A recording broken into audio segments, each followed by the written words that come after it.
What if you could walk into any room and instantly read the invisible code people use to reveal their intentions, stress points, and hidden priorities? This audio guide does not promise mind reading.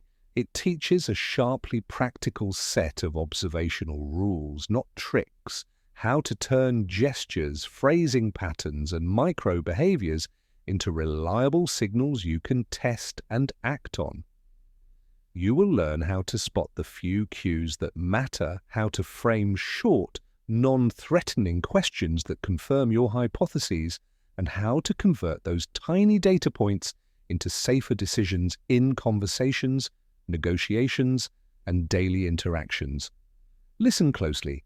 Each minute gives you one repeatable skill: an eye for patterns, a simple diagnostic question, or a tactical response that turns vague impressions into clear, usable insight. Master these moves and you will stop guessing about people and start responding to what they actually show you. Chapter 1. The Baseline. Learning to see who someone really is. The critical first move in any reliable system for reading people is to establish a baseline. Baseline means the ordinary range of how someone looks, sounds, moves, and behaves when they are not under unusual pressure, excitement, or threat. Without that baseline, every observed cue becomes a floating signal that could mean anything. Start by spending the first 3 to 5 minutes simply watching without agenda. Note the speed of speech, the default volume, the usual facial expressions when the person is thinking, and their default posture. Do not interpret yet, simply record the pattern. Is their normal gaze steady or flickering? Do they use large gestures when relaxed, or are their hands still? What words do they favor when telling a story, concrete nouns, time markers, or personal pronouns? These baseline data points are the scaffolding that allows you to spot divergence later. The second practical rule is contextual layering.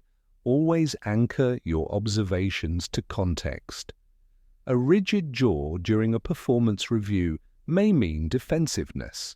The same jaw at the end of a marathon likely signals fatigue. Learn to separate affect from cause by asking, what else is happening around this person right now that could explain the shift? The third habit is micro-repetition. Observe a person across 2 or 3 small contexts back to back, listening, explaining, and receiving feedback, and notice the differences. Reliable readers don't rely on a single snapshot. They triangulate across moments. Chapter 2 is micro-expressions and the limits of instant truths. Micro-expressions are the tiny, fleeting facial movements that betray a quick emotional current before a person recomposes. They can be extraordinarily informative, but they are not metaphysical truth machines. The starting point is to understand what micro-expressions can and cannot do.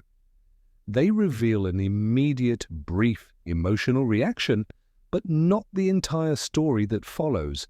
You might see a mouth corner tighten for 1/2 second when someone hears a proposal. That single flash could stem from surprise, from a calculation about cost, or from an irrelevant physical sensation. The skill is not in claiming you now know exactly what the person feels, but in using that micro-expression as a prompt for targeted, low-threat questions. Good practice is the confirmatory probe. After noticing a micro-expression, ask a short, neutral question designed to surface the underlying thought. What part of that idea gives you pause? This converts intuition into testable evidence. Second, combine facial cues with other channels: voice pitch, blink rate, breathing pattern, and posture. Micro-expressions are one piece of a multimodal pattern. If the micro-expression is paired with a higher pitch, and a shallower breath, the probability shifts toward a stress response rather than benign surprise. Third, tune your own timing. Micro-expressions last a fraction of a second. Do not try to freeze them with scrutiny. Instead, register the impression and wait 2 to 5 seconds to see how the person recomposes. Chapter 3. Voice, Rhythm, and the Anatomy of Speech. Signals. Voice contains a rich stream of signals if you listen like a scientist rather than a gossip. The key dimensions are pitch, cadence, volume, and rhythm. Pitch, drift. Gradual rising or falling of pitch across a sentence often indexes emotional coloring. Increased pitch variability can signal agitation but also animation. Cadence, the speed at which someone speaks, correlates with cognitive urgency and ease of access to language. Faster cadence often accompanies rehearsed content or excitement. Slower cadence can show deliberation, cognitive strain, or an attempt to influence through gravity. Volume shifts are particularly useful when they occur at rhetorical boundaries. People lower volume to draw others in or raise it to assert dominance. Rhythm, the pattern of pauses and accelerations, is a goldmine for rhythm readers. Short, frequent pauses may indicate careful monitoring of what to say next. Long pauses may suggest internal debate or strategic withholding. Listen for inconsistencies. If content suggests calm but the voice carries tension, higher pitch, clipped cadence, that mismatch becomes a diagnostic cue worth testing. Use targeted, low-cost tests that operationalize inference. For example, mirror the slower cadence and ask a clarifying question. Does the person relax and match your rhythm, or do they become more agitated? The response reveals whether the original pattern was defensive rhythm or genuine deliberation.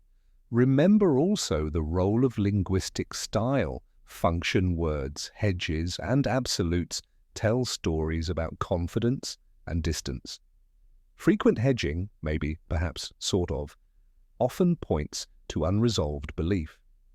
Absolutes, always, never, can index rhetorical stance rather than nuanced belief. Hybridize voice analysis with baseline and micro-expressions for robust conclusions. The voice is not a lie detector. It is a dynamic instrument that, when listened to carefully and tested modestly, gives you a practical advantage in knowing what question to ask next and how to pace the conversation to produce truth rather than theatrical performance. Chapter 4. Language patterns, what people reveal in what they don't say. Words matter, but omissions matter equally. Skilled readers pay attention to content and absence, to verbs chosen and verbs avoided. One concrete technique is the pronoun audit. People under psychological distance or defensive posture often use fewer first-person ownership words and more generalization, we, people, they, when asked about responsibility. A shift from I to we when explaining a mistake may be a signal that ownership is being diffused. Another pattern is nominalization, the turning of processes into nouns. Saying there's a problem versus saying we encountered X process that failed signals an abstracting move, often used to reduce accountability or emotional heat. Listen also for cognitive markers of certainty, qualifiers, modal verbs, and temporal anchors. For example, I think or I believe signals opinion rather than observed fact. By Friday anchors intention with a practical test. Silence is a linguistic strategy too.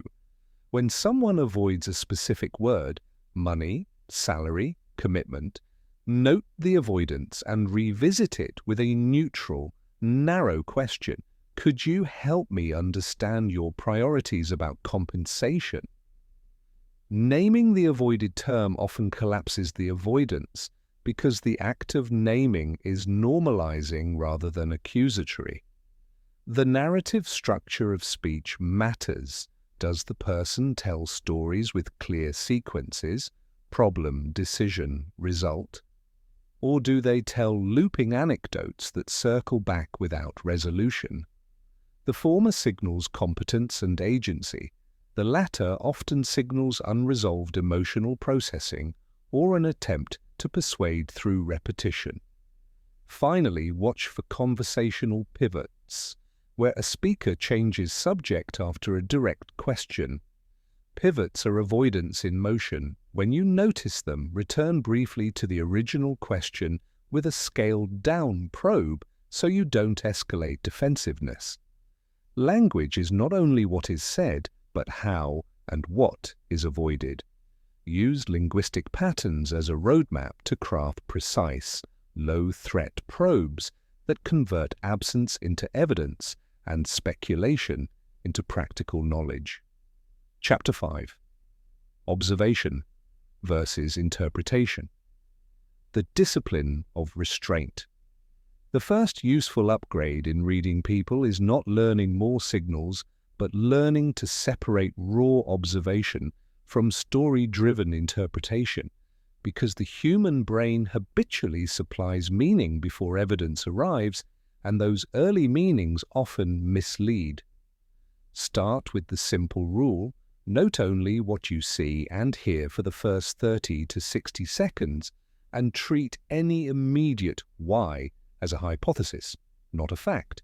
For example, you might see someone fold their arms. The lazy interpretation is defensiveness or closedness. A disciplined observer instead records the observable fact: arms crossed, brief eye contact, voice steady, and attaches context notes: the room is cold, the person just finished a difficult call, or the conversation turned to budget cuts. The real difference between novices and reliable readers is that novices convert those facts into a full story instantly. She is defensive, while dependable readers keep an open bucket of plausible explanations and then seek disambiguating data. The practical habit is to use a two-step micro-protocol in live interactions. Step 1. Collect 3 pure observations. What exactly changed in posture, voice, or content? Step 2. Ask 1 neutral, curiosity-oriented probe that tests the most harmless hypothesis. For instance, if you notice shorter sentences and clipped tone after asking about timing, you might say, "I noticed you shortened your answers when we got to timing. Is there a timing constraint I should know about?"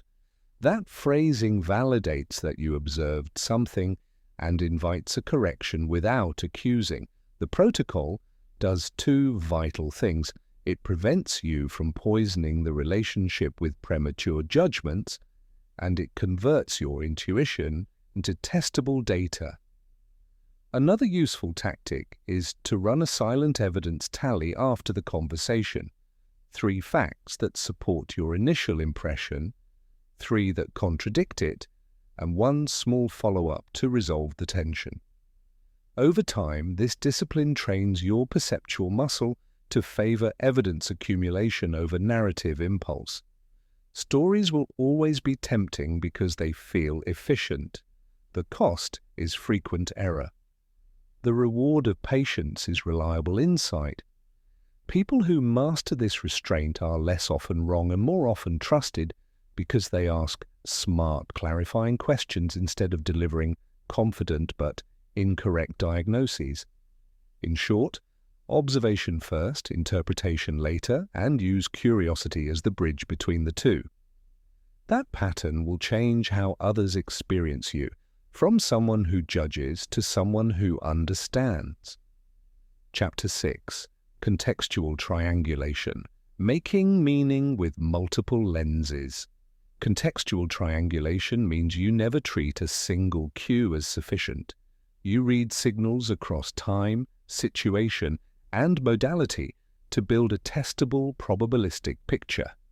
Imagine you're meeting a new client who speaks quickly and avoids eye contact. One isolated instinct might be to label them evasive, but triangulation asks 3 parallel questions. How do they behave in different settings? How does their voice compare to baseline? And what external pressures might be shaping behavior right now? The practical work begins before the conversation. Gather small, contextual facts, recent events affecting the person, shared history, cultural norms and environmental conditions. If a colleague is terse in a meeting but warm one-on-one, context suggests the meeting setting triggers guardedness, not global aloofness. Next, apply modality triangulation.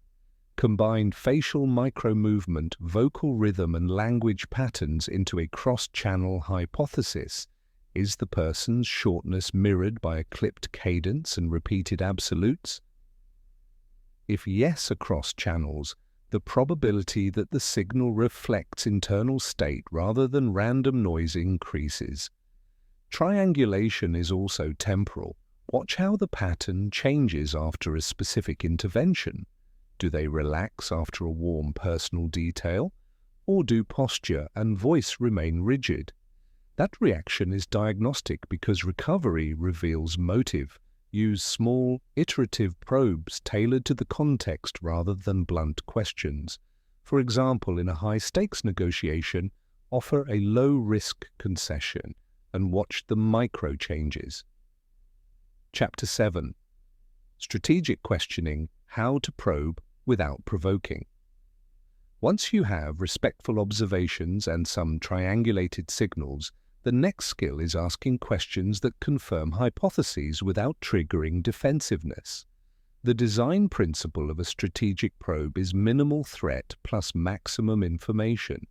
Begin with soft, context-resetting language that frames your question as curiosity rather than accusation. "Help me understand" is a reliable opener. Then narrow quickly. Invite a small, answerable piece of information rather than an essay. For instance, instead of asking what went wrong with the project, ask which part of the timeline worried you most. So this focuses the other person and reduces the cognitive load of defending a broad, vague judgment. Use conditional phrasing for sensitive topics. If X is true, would Y help? Because conditional language reduces ego threat and clarifies trade-offs. When the subject is emotional, mirror content lightly and add a one-sentence validation. "I can see this matters to you, and I'm curious which aspect you feel is most urgent." That combo of mirroring and narrow choice tends to open people rather than close them. Another practical technique is the forced choice probe. Present 2 realistic alternatives and ask which they prefer. People under pressure default to choosing something concrete rather than stalling an abstract worry. Chapter 8. Cognitive Biases. How your mind colors. What you see. Skilled readers of people are aware of the cognitive distortions that skew perception and actively correct for them. The 2 most common biases in interpersonal reading are confirmation bias and projection. Confirmation bias makes you notice only the behaviors that support your existing thesis about someone. Projection makes you assume others think or feel as you would in the same situation. The remedial practice begins with an explicit counterfactual search. For every impression you write down, list 1 or 2 pieces of evidence that would contradict it. If you think a teammate is unmotivated because they missed deadlines, ask what alternative explanations might exist: a temporary health issue, unclear instructions, or simultaneous priorities, and then look for evidence. The second tool is anchor adjustment. Mentally reduce the confidence of your initial impression by a fixed percentage, say 30%, and proceed as if your hypothesis is provisional. This dampens premature certainty and encourages further testing. Another practical correction is to use external calibration. Compare your read of a person with two independent observers and see where interpretations diverge. Differences illuminate personal biases rather than universal facts. Furthermore, be mindful of cultural and power dynamics that make certain signals mean different things across contexts. Direct eye contact may signal honesty in one culture and disrespect in another. Train yourself to ask cultural or role-based translation questions before leaping to judgment. Finally, schedule a short reflection after important readings. What bias was likely active? How did it influence my questions? And what corrective probe will I run next? This meta-cognitive discipline converts mistaken certainty into disciplined curiosity and makes your interpersonal judgments more reliable while preserving relationships. Chapter 9. Building simple hypotheses and testing them in conversation. Treat people reading like a miniature scientific method.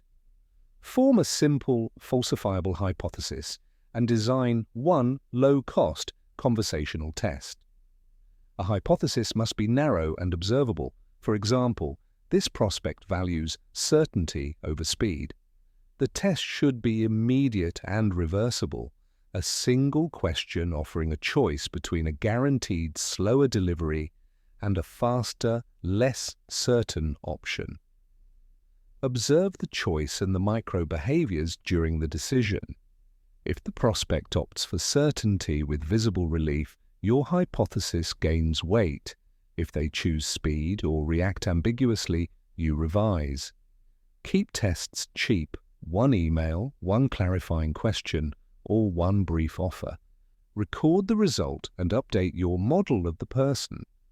Repeat across contexts and integrate results into a short profile.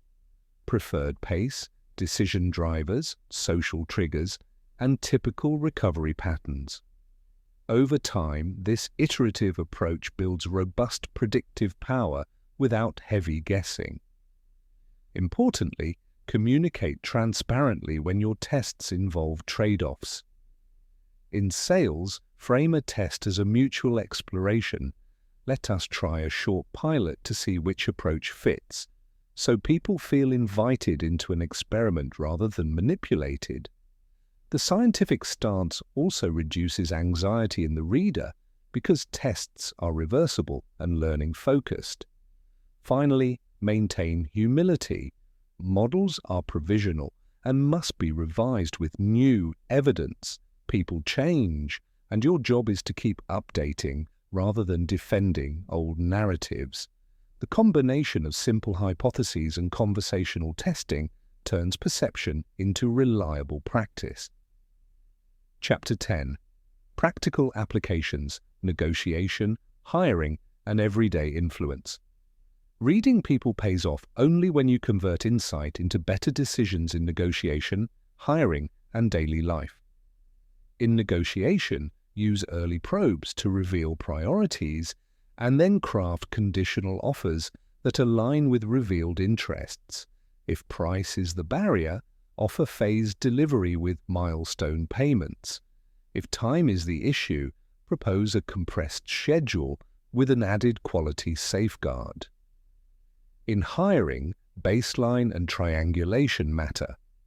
Compare candidate behavior in a structured interview, a short practical task, and a casual conversation to avoid overweighting charm or rehearsal.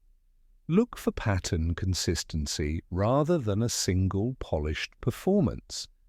For everyday influence, getting support on a project or navigating family discussions, translate reading into micro-actions. Mirror pace to build rapport. Ask forced choice questions to speed decisions and offer small, reversible options to lower perceived risk.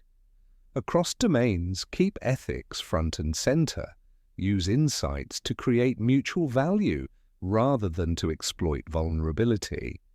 When you read, "Someone is anxious," choose interventions that reduce threat, clear timelines, explicit responsibilities, or a small window for private feedback rather than leveraging fear for an advantage. Chapter 11. Detecting commitment and intent through small signals.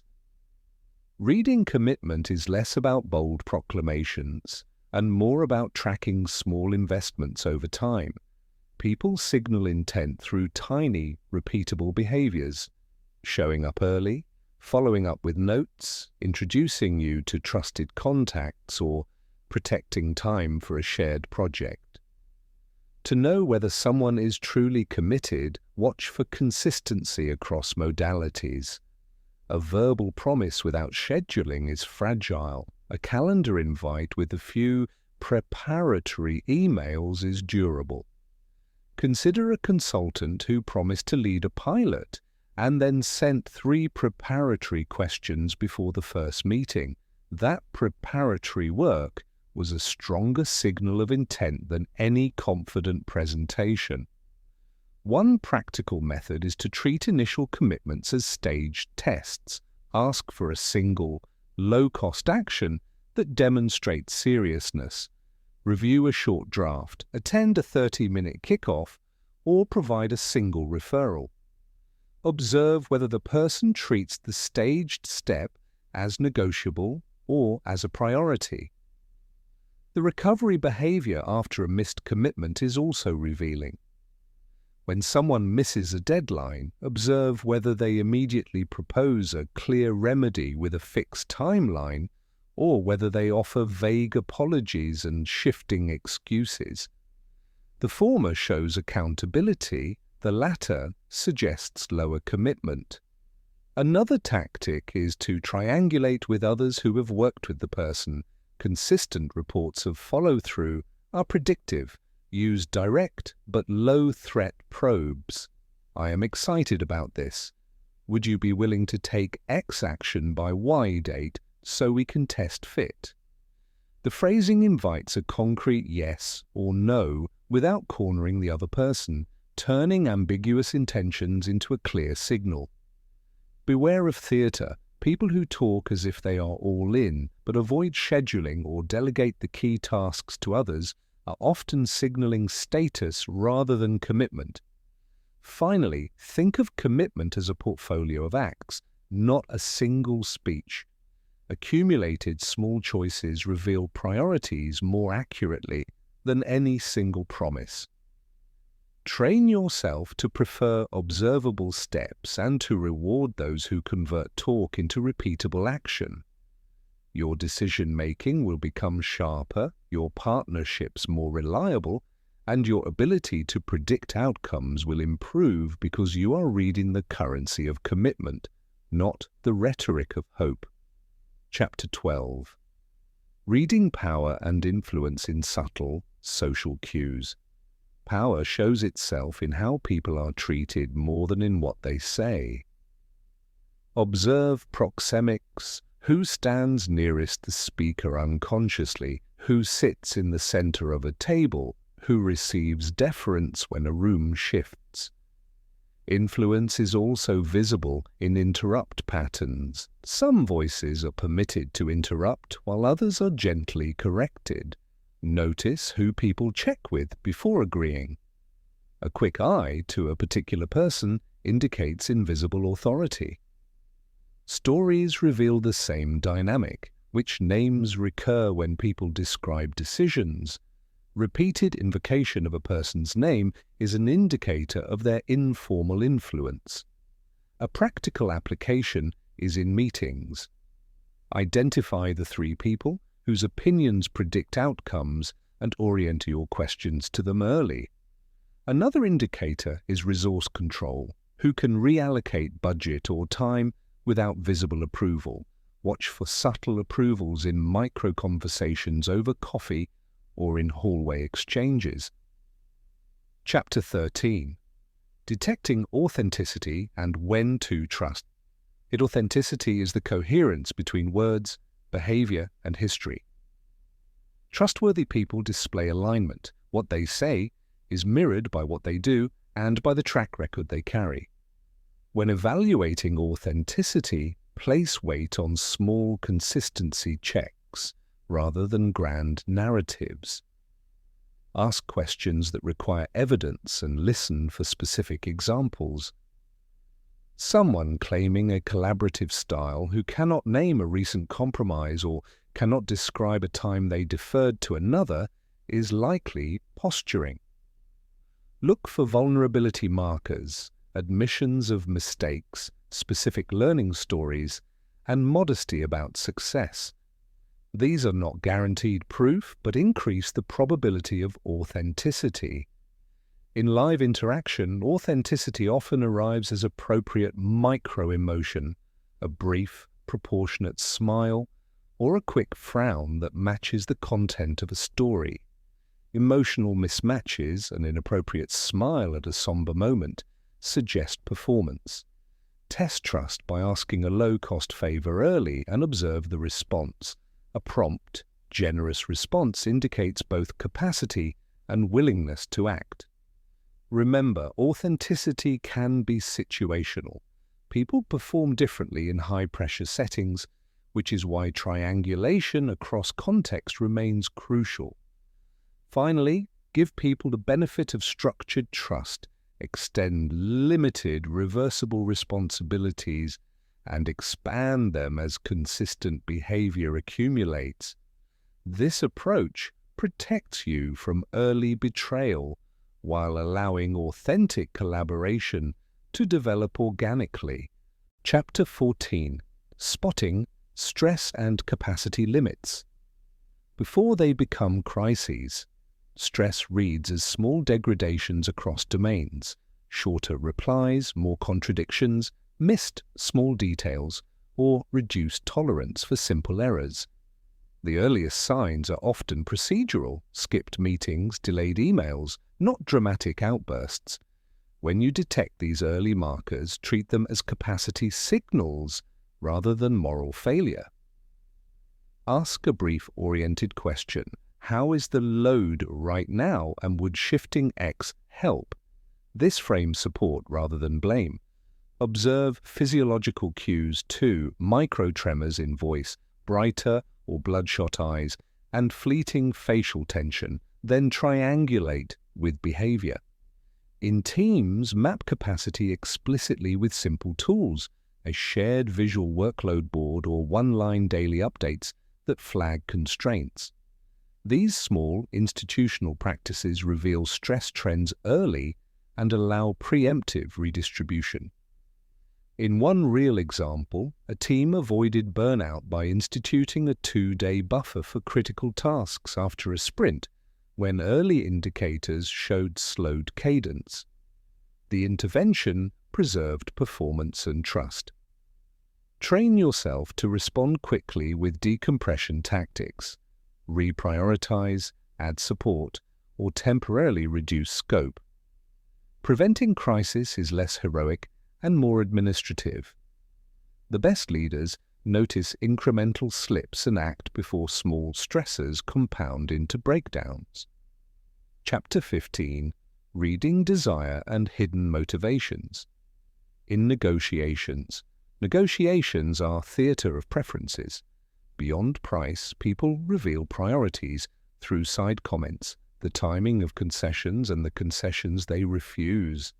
Desire often drips out in seemingly incidental phrases. We care about reputation, or timing is everything, which are precious clues to what will move a counterpart. Watch who frames offers as identity-affirming.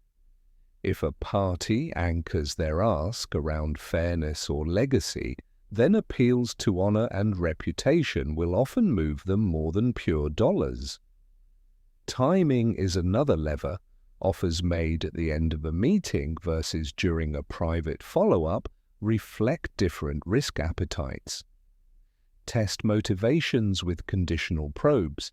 If we structured this as X, Would that address your concern about why?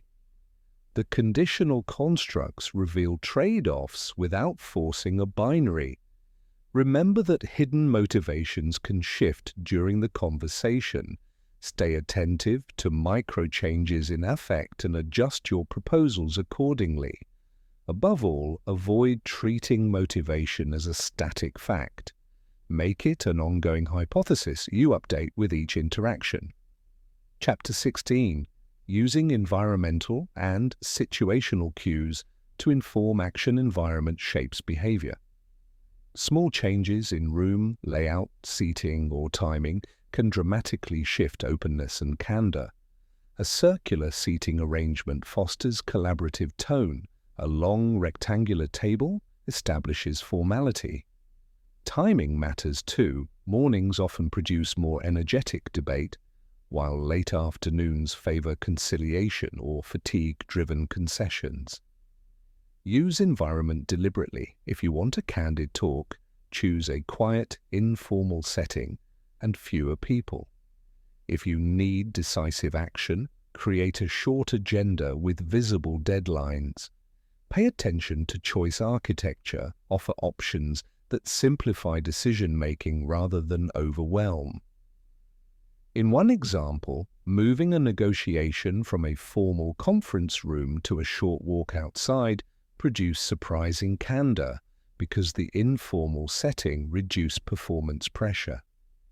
Small situational nudges are ethical levers you can use to align conditions with the outcomes you seek. Chapter 17. Detecting manipulation and protecting boundaries. Manipulation often disguises itself as urgency, guilt, or excessive flattery.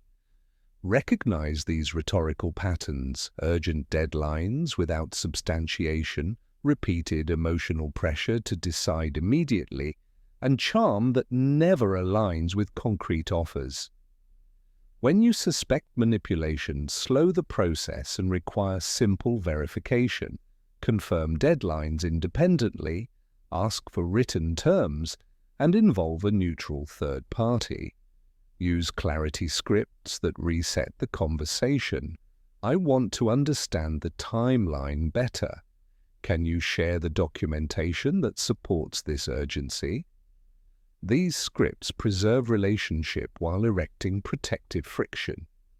Train organizational defaults to require minimal red flags. Two-person sign-off for accelerated approvals, a short checklist for expedited deals, to reduce exposure to manipulative tactics. Protecting boundaries is proactive and practical, not paranoid. Chapter 18. Cultural and Contextual Humility in People. Reading signals mean different things across cultures, generations, and organizational norms. Directness may be prized in one context and rude in another. Silence can be respect or avoidance. Practice humility by learning a few contextual translation rules before making strong inferences. Ask modest cultural questions when appropriate. How do people typically give feedback here? Observe and model local norms before making interpretive leaps.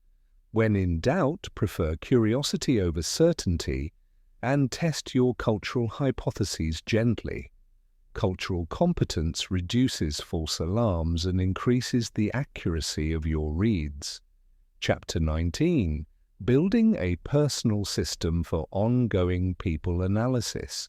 Turn people reading into a sustainable practice by building simple habits. Brief post-interaction notes, a 2-line profile template, preferred pace, decision drivers, typical recovery patterns, and a weekly 5-minute review to update hypotheses. Keep the system lightweight so it is used consistently. Use it to prepare for recurring interactions and to protect against recency bias by aggregating signals over time. Share relevant parts of the profile with collaborators who need to act on it, ensuring privacy and ethical use. A small, disciplined system converts intuition into institutional memory and improves decision quality across time. Chapter 20, Ethics, Empathy, and the Responsibility of Knowing.